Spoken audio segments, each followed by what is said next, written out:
کاربدستن ساخلمی امریکا هوشداری دان که امریکا کفتیه بر مزنترین پیلا بلافبونا ویروسا کرونا هر جدما اف پجیه در کفتی.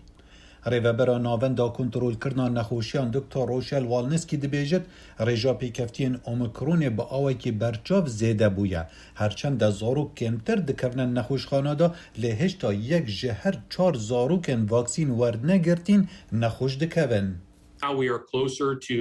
نها امنیزی قیرانه که نه قطوها چه نبویه.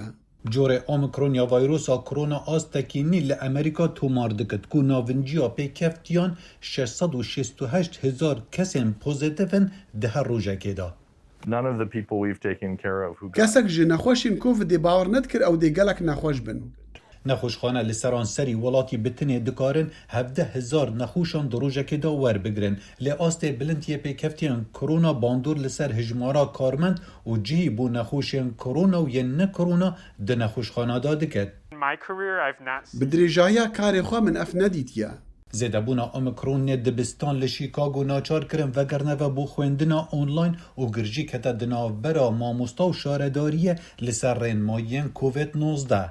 لنیورک شاردار اریک آدمز دبیجتن واکسین کرنا ناچاری لدبستانان امبرچاف دگرین. لیوی ولاتی واکسین لدیجی سورکا و نخوشیندی هیا.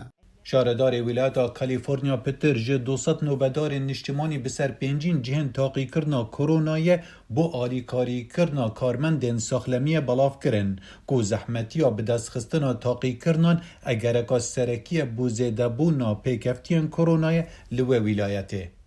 سپاندنا ورگرتنا واکسین بوی جه ناکوکیان حتی اف ناکوکیا گهشتین آست دادگاه بلندا امریکا. لی حتی آماده کرنا و راپورته هشتا دادگاه بلند او پارزگار کنترول دکن بریار لسر داخوازاره و بریا سروک بایدن درباره واکسین کرنا ناچاری بو کارمندان ندایه.